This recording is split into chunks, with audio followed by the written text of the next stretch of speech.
welcome to Quality of Life Radio, hosted by Lisa and Nancy, editors of BigBlendMagazines.com.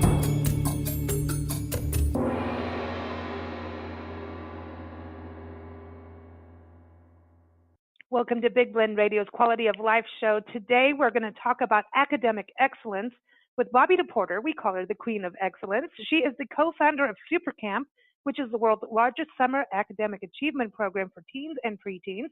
She's also the president of Quantum Learning Network, and she also developed the 8 Keys of Excellence character education program, which is really the foundation of Super Camp.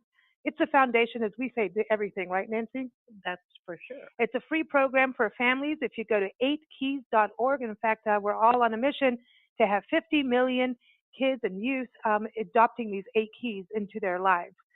Bobbi is also the author of multiple books, including The 8 Keys of Excellence, Principles to Live By, and her latest is Excellence in Teaching and Learning, the Quantum Learning System. She co-authored that with her friend Barbara K. Given. I encourage you to go to supercamp.com to learn more about this amazing summer program. Everybody's getting started for 2019 already. And you can also go to qln.com, especially if you're in the world of education. And again, the 8 Keys, go to 8keys.org, and that's the number 8. Bobbi, welcome back to the show. How are you? I'm doing great. Good to be back. You know, I love introducing you because, and she does this, and she's done that, and there's a lot of ands. I think that's great. It shows, doing a lot, and especially with education. I got to talk. I know Super Camp. The season is just wrapped up. How many years now? Is it 36? Am I adding it up correctly? One more. We're at 37. How did that happen? I know. And it's so amazing because I just came back from our Super Camp at Stanford University, and we've actually been in the same dorm with our program that has a big hall in the middle, wonderful building, and we've been in that building every summer for 27 years. So Amazing to be in the same building, much less on their campus. It's interesting because this is, I think, one of the cool things is that the teens and the preteens that sign up for Super Camp get to live in the dorm, live in a campus, for this a week to 10 days. And it's interesting because kids fly from all over. It's not just like local kids, right? These are, children that come from all over the country. Yes, that not only from most states, but at this last session, last week, just not all summer, just last week, there were children in there from Mongolia, Lebanon, Kenya, England, Hong Kong. I can't remember where else, but that was just at one of our programs. Wow. I love this. I love, hey, and someone from Kenya, that's awesome. Represent our little hometown. I know. Or I should say our homeland, our hometown. That's interesting, when you think about just, the importance of education. And something I know we've talked about is the importance of education it's academic education and academic excellence, but also developing your character and who you are and learning things like making decisions. It goes beyond learning math, right? It's learning those foundations first. Well, yes, we very much focus on their core. It's like, what do they stand for? And when they really know what they stand for, then anything that happens, any interaction, how they speak, what they speak about, all comes from that core. And there's so much confidence that comes from knowing who you are and really feeling good about it. And so the 8 keys, I know this is everything is from that. It stems from that. So the 8 keys of excellence, you want to run through and give everybody what the keys are, because we always talk about them, and I don't think a week goes by on Big Blend Radio without us talking about a key of excellence. I think just almost every conversation we have somehow relates to a key. But before you go through the keys, I know that Super Camp actually started as, for businesses, and then you said, we need to help our youth. What changed that? And were the 8 keys, were you developing at that time frame when you were teaching adults? We formalized the keys actually after we started doing programs for youth, and actually it was the second year that we were into super camp, so 35 years ago now. And it was really looking at things we were teaching to adults and what were principles we were teaching and what were we referring to and who were we quoting and who were the speakers who were coming and what was their story and what was the key to, lead them in their story. So through that, we developed, it was 1985, really developing and formalizing the 8 keys of excellence and the difference they made. I mean, right from the very beginning, the students just, reflected on them, stories, had conversations. They really resonated with the students. And so the very first key is integrity. I think that is the most important key. It resonates with all of the keys are connected, right? I look at it like separate. It's like to me, it's like when I think of the keys, I know this sounds a little odd, but maybe it's because we're getting towards fall and Halloween. I think about like the keys that they're all connected through your spine, and then each key is like your ribs, so that you can breathe. You know what I mean? That it's part of your body. It's so funny because I've always looked at it that way. I've always just like felt like they were an internal part of your body. Like that. I know that Nancy's looking at me like I'm weird, but I'm just saying it's like it's part of like when you take a breath, you think about what you're saying. Are you speaking with good purpose? So the keys to me are actually just they're like your chakras. I don't know. Does that make sense, Bobbi? Absolutely. And sometimes when I'm doing demonstrations, I take a glass vase that's a cylinder and then have colored pieces of paper. And the students can write the keys on the colored pieces of paper, one each. They can look at their values and what they value and put it on the paper. And then they crumple up the paper and we fill up the vase. And you look at this colorful vase, and it represents their core. It's like what they stand for individually, what they stand for as a group in alignment. So you can hold, I hold the vase against my front, the stomach, the gut area, and just hold it. And it's like you picture that that's your core. That's who you come from. That's what you stand for. All the things that are in that vase, that's who you are. It defines you. Wow. And so integrity is like the top. The second one, failure leads to success. Wow. And that's so powerful that students, shift how they view failures. It's like viewing failures as what can I learn from it? And it's forward motion. I always say it's forward motion, not just getting stuck. I'm bad. I made a mistake. No. Is what can I learn? Being a vivacious, just learner, that how much can I learn? What can I learn out of this? And it's funny, when we do evaluations, we call them gems and ops. It's like gems are things you did well and ops are opportunities for improvement. And, our staff are always saying we're more ops people because give me something I can learn from and grow from and do differently from. Yes, acknowledgments are nice, but give me something I can do something with. I like that. I like that a lot. And it's interesting because we talk about excellence and then failure leads to success. So now you've got success within excellence. Because success and excellence are two things. And it's how many people always use, success instead of excellence when they get the meanings twirled around. It's easy, but excellence is like your lifestyle, right? That's your life. Whereas like the journey, and success is like I'm taking, from A to B. Yes, it's a result, and success is good, and we want success in our life and goals and do things where we are successful. And excellence is lifelong. It's the essence of who you are and a place to come from. How you get there. Yeah. It's like how do you become successful? It's hard to be successful without some kind of structure behind it that leads you in the right direction. See, there's that spine. Yep. It's the structure. It's the base. It's the spine. And integrity goes with that, right? How do you get to success without integrity? And if you don't use integrity on that road to success, your success will come back.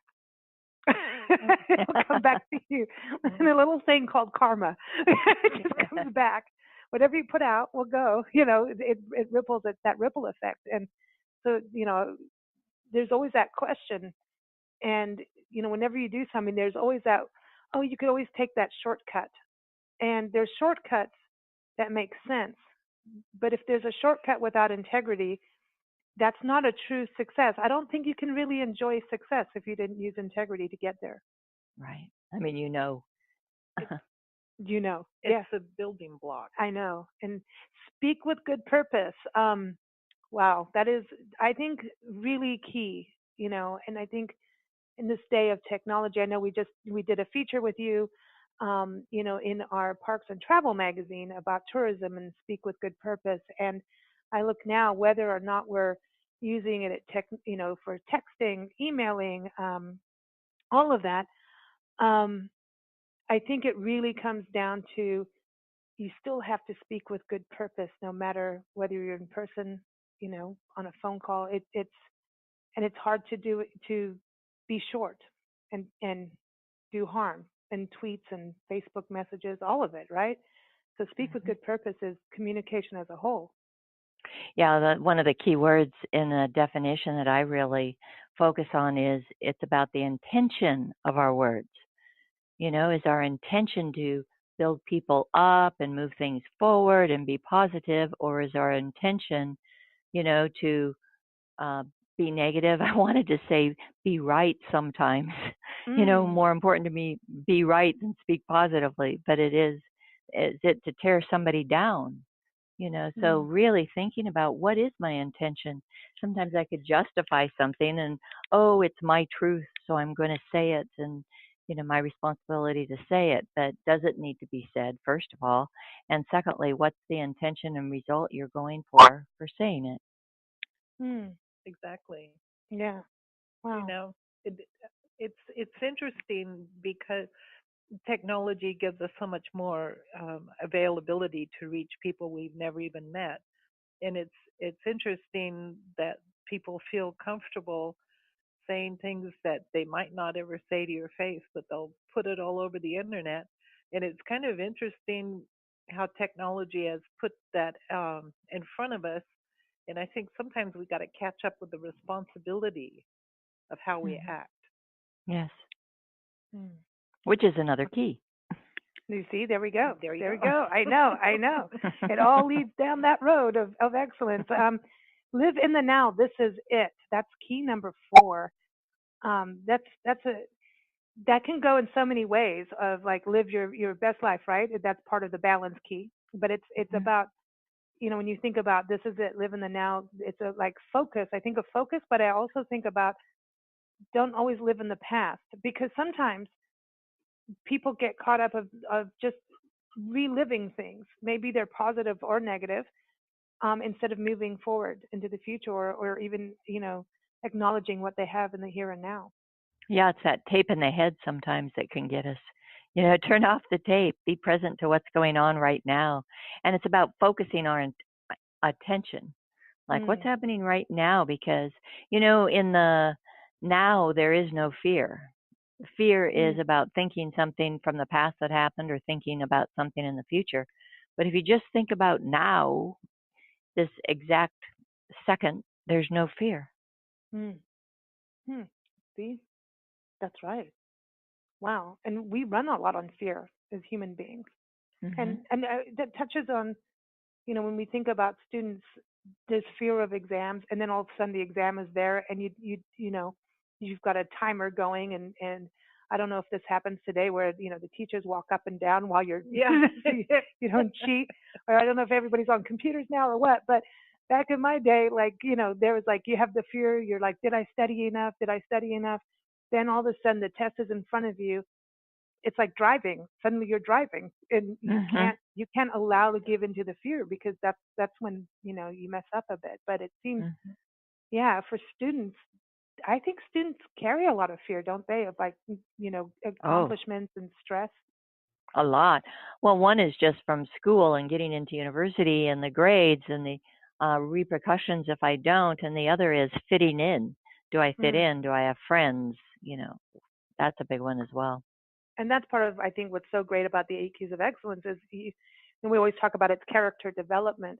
I don't even think that was a term when I was growing up. I've never actually, I don't even think I thought about character development as something. You know what I mean? I know. I'm just thinking that. I mean, when did you hear about character development when you were growing up, Nancy?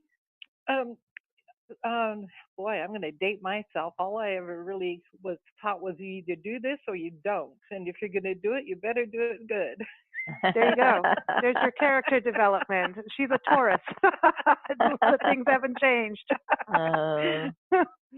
But yeah, that doesn't work with failure leads to success. Well, sometimes I feel like you can be afraid to try something because you're afraid that you may not be successful at it, so you just don't even try. Mm-hmm. And I think that's sad. Really sad, because you might be really good at what you think you want to try, but you won't know till you try. Mm-hmm. And I like this is it, because if once you've got past that hurdle of should you try or should you not, and you realize that if you do somehow fail, it means you will learn how to do what you wanted to do, and that doesn't stop you from trying again. Mm-hmm. Yeah. So I mean, it's like stepping stones or stairs with the spine. Yeah. See, it does. So I mean, it opens doors. I think it opens doors. It allows you to think that you can do something if you try. Yeah, and yes, you got to put work in to do things. So then this is where the backbone part comes in from the 8 keys. Can I say that, Bobbi? Yes. Develop your backbone. Yes. With this is it. And then it goes into commitment. That's the thing. You've got your stepping stones, but are you going to stay on track? Mm-hmm. Yeah, you mentioned, work. And that's one thing is, surprise, going to school, learning is work. Yeah. It's like you got to put time and intention, and it's not always easy, and it's that grit and going forward and giving your best and giving it time and not knowing the answer and staying with it till you do. And it's like, it's that commitment to stay with something and do the work, because it's not always easy. Well, yeah, like I look at, in school you may, take up music. We just saw this amazing, just amazing groups of young musicians, all in different ages in school in Yuma, Arizona.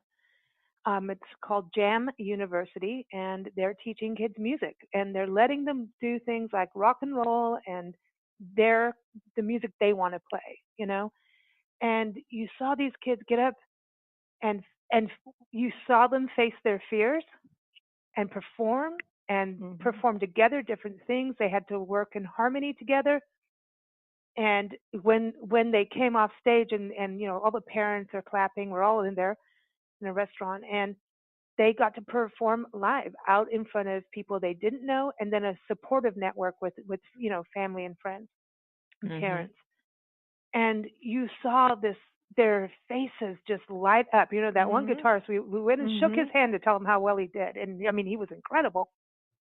But his face, he was so exhilarated. He was just so excited. He was beaming. I thought he was going to buzz around the room. Know. Like he was like so excited that he did it. But you watch them face that. And part of the thing of going to the commitment side is you can't just get up there unless you've put that work in, learned your instrument, practice. It's the same as sports. But watching them go through that and then go through the fear and then just really that joy, that's priceless, man. He realized it was worth it. Oh, man. They're just that joy of doing it and getting through, even if they were making mistakes, staying, that commitment in a song. Even if you make a wrong note, you've got to keep going and improvise, So you've got to see that a lot when you're with Super Camp, right? Of kids just going through this, because there's fear of going to a camp. And then, it's not a sports camp. There's a fear of not knowing the other kids. What am I going to learn? I'm in a different situation. And then at the end, they're having the big happy face, right? Because they got through it. Yes. It is, staying with it, and it turns pretty fast. So, and then they feel good about themselves. It's that whole moment of feeling good about themselves. Wow, I've got friends, and I'm learning, And that's where the smiles come, is because, wow, I feel, successful. We give them what we call mini success moments, all these mini learning lessons where they wow themselves with what they learn, and then it creates that inner motivation to do more. Well, that's and that's an important thing. Is little successes breed the bigger ones. It's almost like the fuel. It's like gas, gasoline. To fuel the car to go forward when you have those kinds of successes.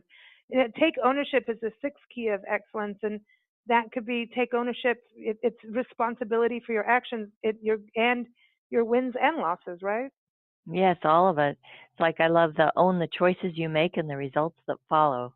It's like we do make choices and stand forward and do it, and there's a result. Well, just own the result, and then of course from the result it goes back to, what did you learn and what are you going to do with that? Mm.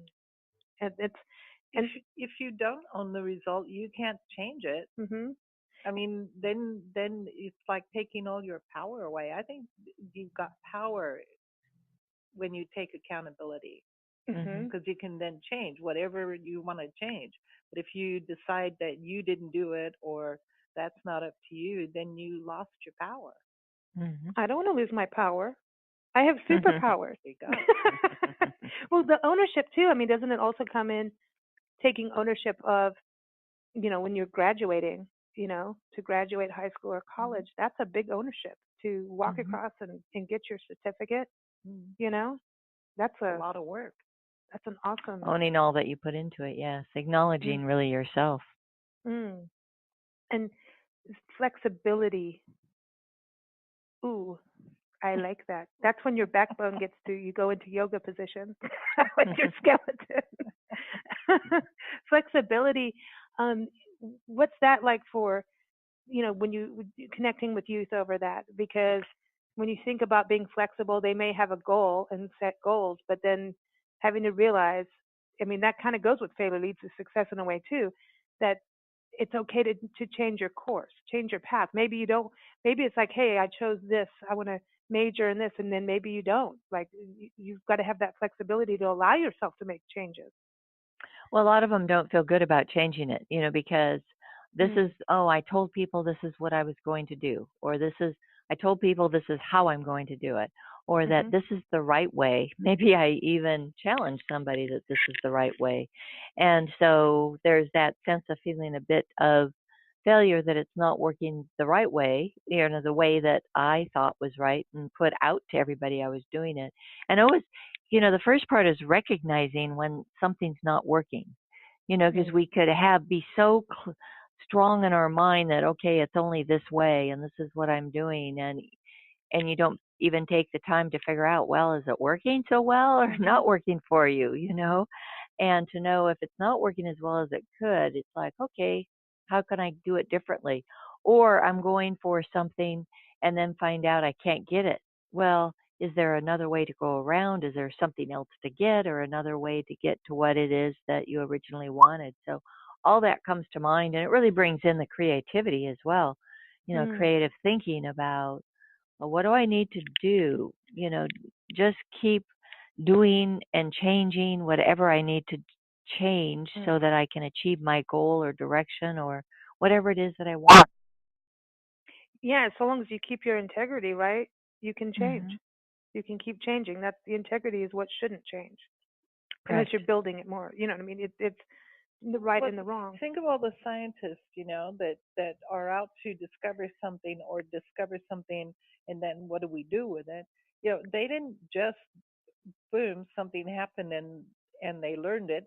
They had to try different things. They experiment. That's the fun part. And and it's like, well, it's close to what I thought would happen, but it isn't exactly. What do I change so I can get what I want? I mean, it takes the time. Classic quote on that, of course, is Edison with the light bulb. I always hear different numbers, but that he learned 9,999 ways how not successfully learned how not to invent it. So. Yeah, exactly. Right. I mean, how all the things that our scientists have given us, came from try and try again. Yeah, exactly. And the other thing too, what I love about flexibility is you can develop something completely new.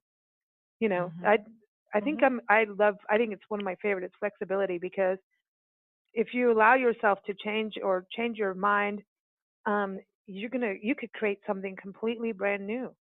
You really could. Like you may think you're on this to make this, but then all of a sudden, hey, I can make this as well. So you're opening the opportunity doors. Cool.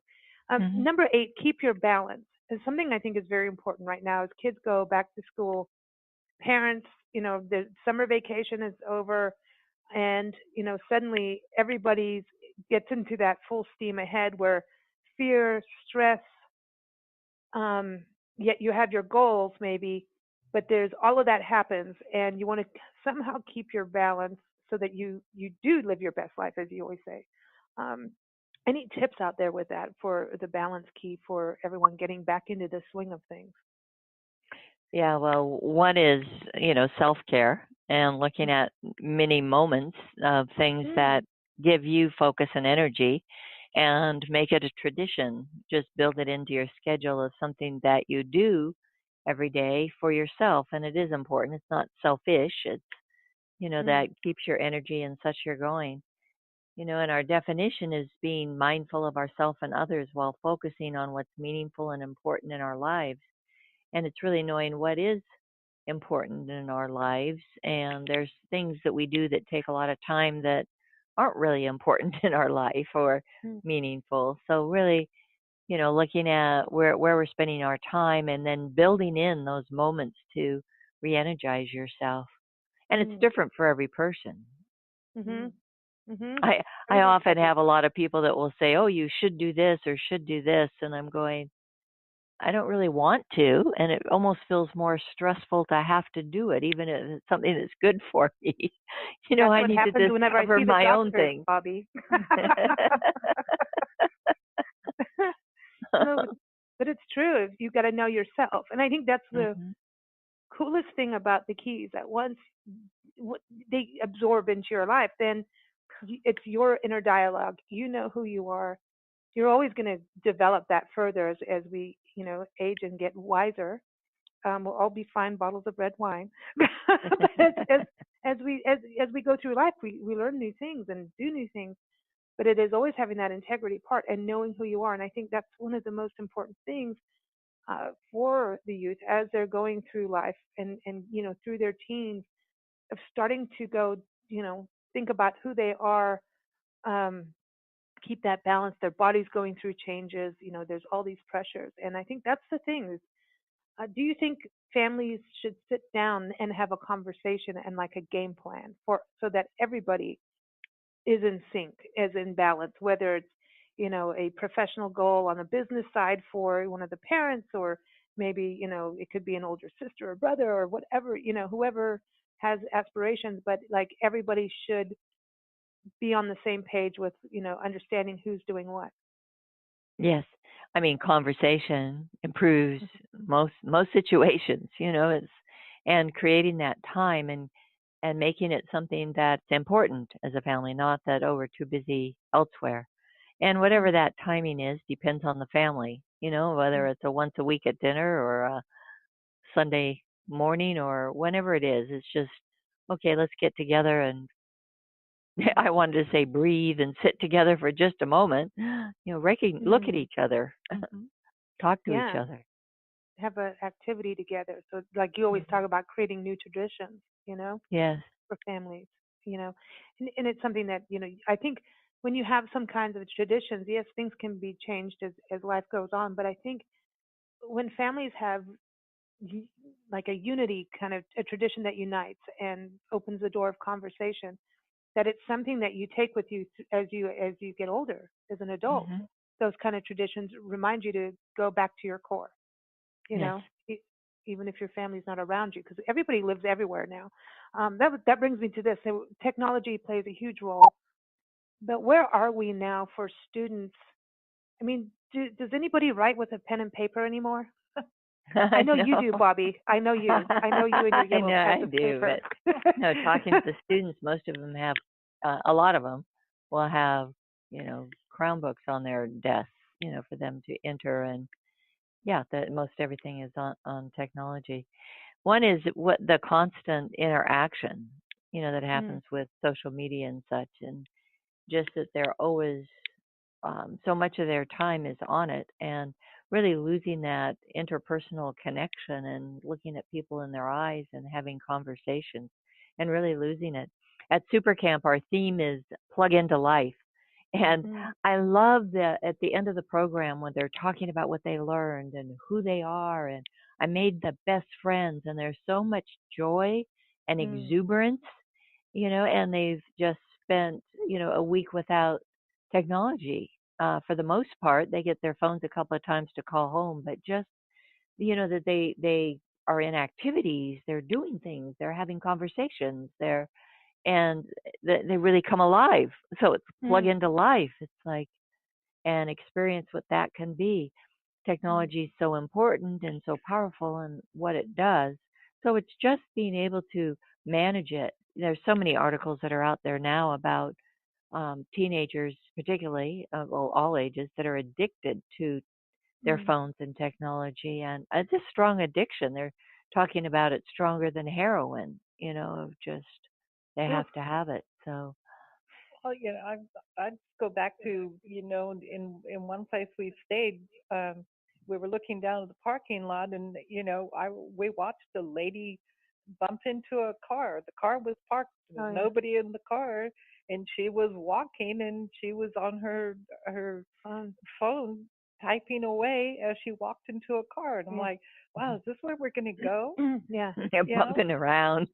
Yeah, We're all going to be bumbling around. Yeah, we're all going to be I bumbling. mean, and she's walking through a parking lot where she wasn't even looking that cars were moving. Yeah. And manages to walk into one that's parked. I'm like, wow, man, this is a strong addiction. And then she just kept going. Yeah, it didn't even it stop was like her. a bumper car. She just bounced off and kept going. Well, it's interesting, because my phone is always bing, bing, bing. Here we go, And when we get into crunch time with the magazine, I've had to learn to, not look at my emails all the time. Not, sometimes just turn it off, And if I'm going to write, I find it. I want everyone to I want silence or music, but I can't do the bing bing and someone's texting me here and then Facebook pops up, the email goes here, the phone rings. It gets, you can't really focus. And I wonder about that now where everybody's on technology, that there's so many little dings and notifications and, like, hey, do you want to come outside and play? That's a big one that we talk about, focus and attention. And really, it's because we kind of go from one thing to the next in our life without, okay, do you have a paper to write? Okay, prepare yourself. Prepare for it, because they usually don't even prepare. Just sit down, oh, I've got to do it. And like you say, they're having pings go off as well. So we talk about setting their phone aside or away and actually having all their materials there, and look at the clock, set a timer, say it's 30 minutes. I'm going to give it my all in 30 minutes, and having paper to make notes and make connections. So when they start, it's like all my attention is on this, and I want a result in a half hour, and look at to see what could I create in that 30 minutes, and without any distractions. Just and if their attention goes, they sit up, they think about what they're working on and what they want, and allow a deep breath and relax their shoulders, and then focus their eyes back on where they are, because it's about focus, association, and making connections and pictures in your mind. So that's what learning is and what it takes. And you can't do it when you're distracted and jumping from here to there. So again, it's about whether you're in class listening to the teacher lecture, you're not hearing it if you're not like focused and creating associations and making vivid pictures and connections in your mind. So that's what learning is. And so really, and to create, it's a creative process as well, is that, just focus on what you're doing and picture what it is that you want. It's cool because you're in a different place. I think focus is neat. because Mm-hmm. to me it's like going into a different world each time. Mm-hmm. You Mm-hmm. know, a different, it's one of the joys in life is focus. To me, I think that's what I love so much about photography and being out in nature is that, if you're going to try and photograph a bird, you're you've got to have a strategy. You have to learn the bird because as soon as you even think you're going to photograph it, it looks at you, goes, "Oh, I'm going to show you something," and then I'm like, "Bye, see you later." Too bad. Um, so you have to think ahead and know the habits of the bird to photograph the bird. You have to have patience, and it takes. I mean, if you get that bird shot, one, I mean, photographically, uh, you you've prepared for it. Sometimes, yeah, you get a fluke, and hey, that was a lucky one, but it really comes down to you have to be so focused to take a good photograph. And when you're doing it, I mean, I've had mosquitoes bite my face, and I'm still having to sit and focus 100% on that bird if I'm going to photograph that bird, whatever it is. And I think sometimes I want to say that with the use of today because everyone's in this Snapchatty thing, but also photographing on Instagram and Facebook and all these photos, that sometimes I want to say just visualize focus as taking a photograph because that's what you're doing. You're focusing. And I think that's part of why I like it is because I'm somewhere else. You know what I mean? Not as an escape, Well, we say but as focus on one thing. What's your one yeah, thing? And focus on your one thing. it's like meditating. It's Well, everything else is gone. that's the only way Yeah. you can do 100% and know you gave it your best. Because if you're half your mind is over here and the other half's over there, you're not giving 100%. Mm-hmm. So I, the I find the whole thing really interesting with phones because now people don't really use them to talk. They text instead with these kind of half-typed texts that don't make a lot of sense to the person receiving them. It's kind of interesting that we use a phone not as a phone. I know. I have a friend on Facebook. He, everybody's having these political dramas and whatever, and he says, "Okay." And of course, Facebook's got its weird things going on, but whatever. He goes, "Okay, that's it. I'm done. It's just you're not going to see me on Facebook anymore as much. I'm here, but I'm not. I need to take a break from this. And here's my email address." And he says, "And God forbid somebody pick up the phone and call." He's like, because none who picks up the phone and calls anymore. I know. So It's like bizarre. people they just don't seem to just pick up the phone and call somebody. Have you noticed that, Bobbi? It's kind of gone out the window. Well, I pick up the phone and talk to people. So. I know you do. You're a gem on that because it's true. There's that. I mean, how far removed do we want to be? Like it's true when you're talking in person, you can see the other person, you can look them in the eye, you can see the body language. Yeah, that's the best way of communicating to make sure your point gets across. Then, if you're going to do email, that's a really efficient way of communicating if you take the time to think about what you're saying and type it correctly. Texting, to me, is probably the most inefficient way of communication ever because says the person who doesn't do it. No, I no, because if I'm going to communicate, I'd like to be understood.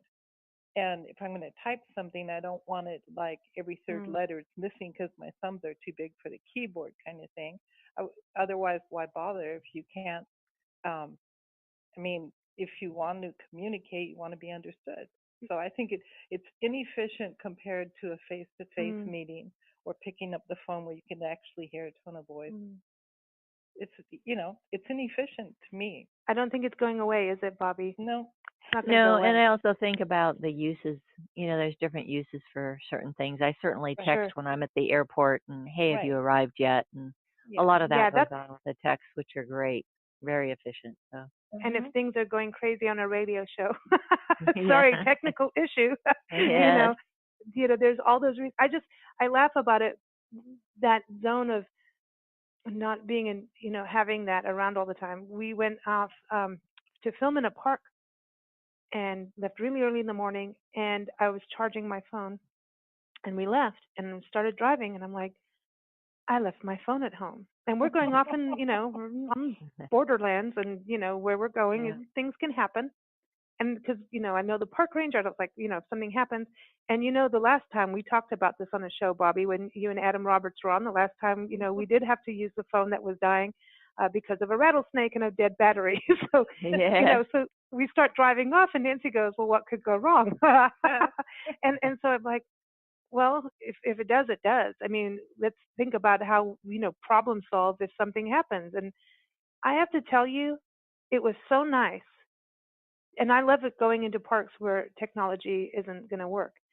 It was just so nice Mhm. to not even have the inclination to check my messages, Yes. because you become that becomes It's this habit, addictive. this It's this addictive. habit. And I know people are addicted to how many likes they get on social media, how many people like my Instagram, and that kind of thing. So there becomes that. It's almost like a casino machine. I look at it like it's almost like gambling phones. Hmm. But that day, I have to say, I didn't want to come home just because I didn't have a phone. Yeah. Nothing bad happened either, except No. for I gained my soul back a little bit more. So that's kind of that getting away thing is kind of a balance. Do parents do that now, where they go, you can't have your phone from Well, 6 to 10 there's a p.m. parent meeting at the end, and parents ask questions, and so sometimes they often ask about the phone use and such, and so they Mm. had conversations about just X hours a day or between now and now, that there's no agreement is there's no phones, or while you're doing your homework, your phone's in the next room, or Mm. during a meal, your phone is away, those types of things. So just Mm. more interactions, but the phones and textings are here, and that's how youth are communicating with each other. So Mm. it's there. So Mm. it's just how to manage it and move forward, and just having this, like at super camp, where they're there a week without it. They have that experience. Mm. We need to follow up afterwards and say, how did your habits change afterwards, when Mm. you went back home and with your friends. But there was a moment in time when they didn't have it with it and got to Mm. experience a lot of interaction. Mm. And we can learn Mm. to just turn it off for a while. Hmm. You know, I can turn it off. Well, I have the power I of mean, no. it is a balance. Mhm. It just That's the we balance piece. have it. I mean, there's food in the world doesn't mean you get to eat all of it all by yourself. Yeah, Nancy, It's leave the a donuts balance. for me. I know I'm getting. It's a balance. Yeah, and doesn't this all tie down to setting goals too, and time management, right? Those two things I think are so important, especially going back to school.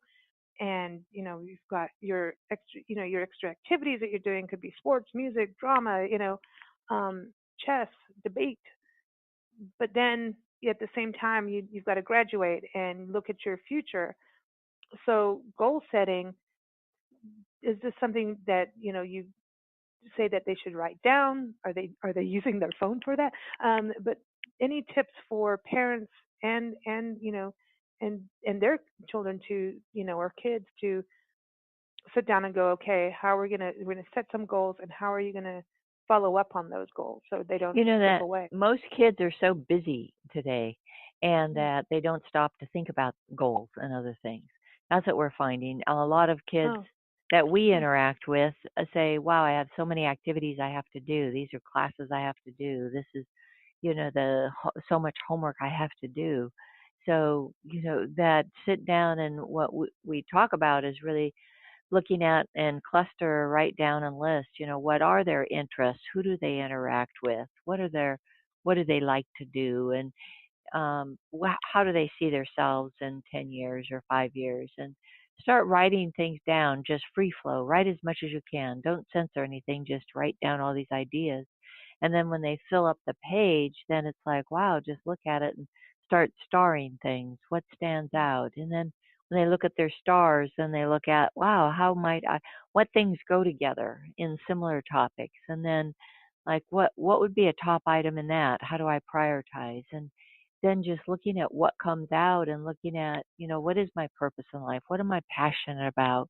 What are my dreams and what I want to create? Mm. And then, it takes dialogue and process and interaction and time. Just set a time, and students will say, "Wow, that gives meaning to what else I'm doing. It gives meaning to school. It gives meaning to the direction I want to go in life. It makes me feel good about myself. It makes me more clear about what my next step should be." So all of those things come out of that. And when you do that and you set goals and you have to create that, map to get to those goals. Our favorite word, ladies, map. Yes. When you set that up, you take the time to do that, and you have to look about your time management, and that's where I feel like so many of the students now are feeling stressed out, and then maybe not getting what they need in regards to education on, finance, education on, how do I get that scholarship? So there's these other things that do need to be taken care of that they may not be getting. Yet they've got 10 other things they have to run around and do. Or maybe it is sports, which is a healthy and good thing to have. But they have to balance out how much they're putting on their plate to get there. And they do. They do. There's a lot. Yeah. There is. But I'm saying is by having goals, you can stop putting so much on your plate sometimes. Well, look at their direction and priority. It's that balance key. Be mindful. What's important. Be mindful what's important and where you're spending your time. And also looking to see with some kids is trying to fit in with all that too. So it's looking at, they do want social time and friends, and that's important. But looking to see, are they going directions or spending time where they really don't want to, just so that they feel like they'll fit in. It's really having that confidence in who you are and image. And we talk a lot at Super Camp about what is your image, and then we have something we call FIMAGE, which is fear of image, that they're needing to look just right to fit in, talk just right to fit in, all of that, rather than who am I authentically as a person, and them really having that time and space and safety to just explore who I am, and then to speak out and interact with others, just being themselves. And then the reaction that they get is just transformational. That they want, wow, I have an experience of being my best self, just being me and expressing me, and I am enough, and I can be my best self by just being me. And that's really a huge shift and transformational, and gives them so much inner motivation, and that they expose themselves more as far as being willing to present or to speak or have an opinion and express it versus hiding. Very empowering. I think that helps also in regards to bullying, and the more confidence you have, the less of you're not going to be as much, as if you're in the position of becoming a bully, and this is for all ages. There's a confidence issue there. And once you start gaining that and then becoming your true self, you realize maybe I shouldn't be hanging out with that crowd over there, or having the getting back to that backbone part of saying, okay, I would, this is really who I am. And it's like you always watch these high school things. It's like, oh, the nerds versus what about the Revenge of the Nerds? What's that movie?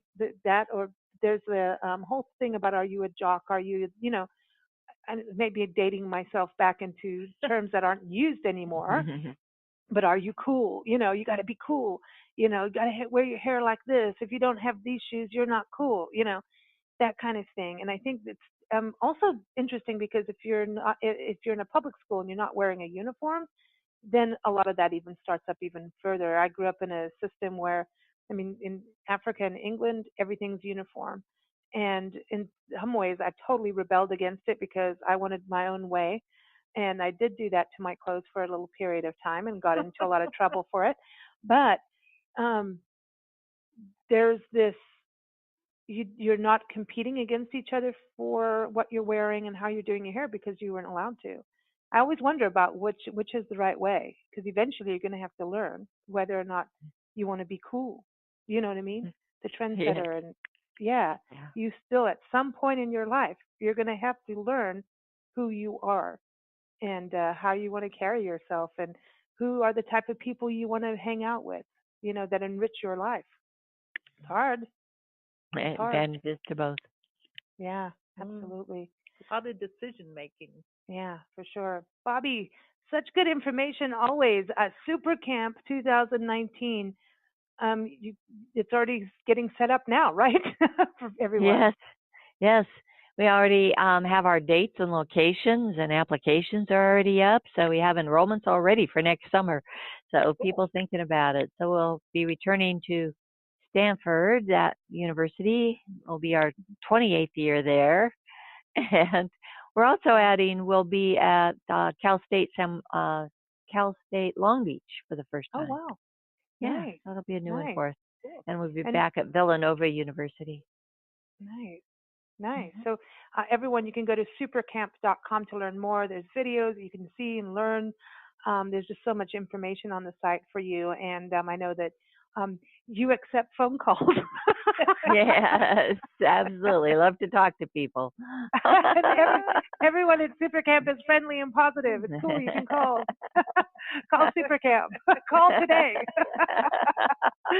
Also, again, I want to give the 8 keys. The 8 keys of excellence. If you go to 8keys.org, the number 8, you will find the whole family program there. It's a free family program, and there's also a program just for schools, and that's something, all of our friends in education definitely have a look at where you can put this in your school, but it's also for communities, right? So do churches and places like that can also get on board, right, Bobbi? Yes, we've had them in restaurants down Main Streets. The 8 keys are very flexible. They apply everywhere. Excellent. I know, and it's part of the, the foundation of Youth Success Week, which is part of Community Alliance of Youth Success that you co-founded along with Stedman as well, and Stedman Graham. Excuse me, and you've got it's just amazing to watch what's been happening with that, with Youth Success Week, where a community and this education and the schools and the kids, everybody gets together, the businesses, and it's been such a joy to watch and cover over the years. But it's getting across country now, Bobbi. From Oceanside, California, you got Chicago. Where's next? Where we got? Yeah, we'll see. Yeah. Because it is a national model, and the goal is to get it spread out to as many communities as possible. And everyone, youthsuccessweek.org is the website for that. And we want to thank Bobbi, as always, for joining us. And also, thank you, listeners. Big Blend Radio airs Sunday through Friday, and the schedule's up on bigblendradio.com. You can listen as shows go live or anytime later on demand, and all kinds of outlets, including Spotify now. We're on Spotify. It's our newest outlet. So we're on iTunes, TuneIn, Stitcher, Player.fm, YouTube, Spreaker, SoundCloud, iHeartRadio. There's a whole bunch of places. So it's all linked up on bigblendradio.com. But we always love to play music for Bobbi. And one of the ladies we always play is Nikki Chris. Nikki Chris did a whole feature with us, matching her lyrics to the 8 Keys of Excellence. And when we think about going back to school and that the new work week even, this song is perfect. It's called Picture Yourself, because it's that visualization, right, Bobbi? You got to picture yourself. You got to have the visuals in there. Absolutely. Yeah, and everyone, you can keep up with Nikki at nikkichris.com. Thanks so much, Bobbi. Thank you. Great talking to you. You too. Here it is, everyone. Picture yourself.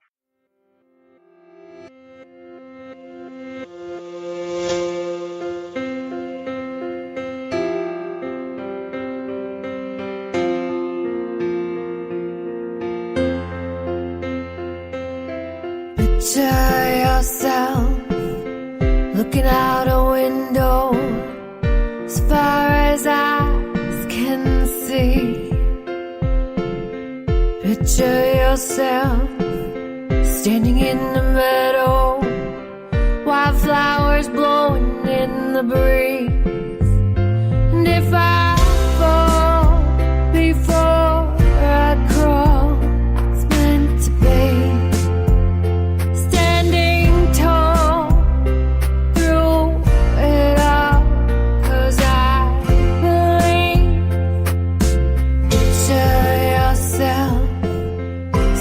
in the sunlight, watching the birds fly by.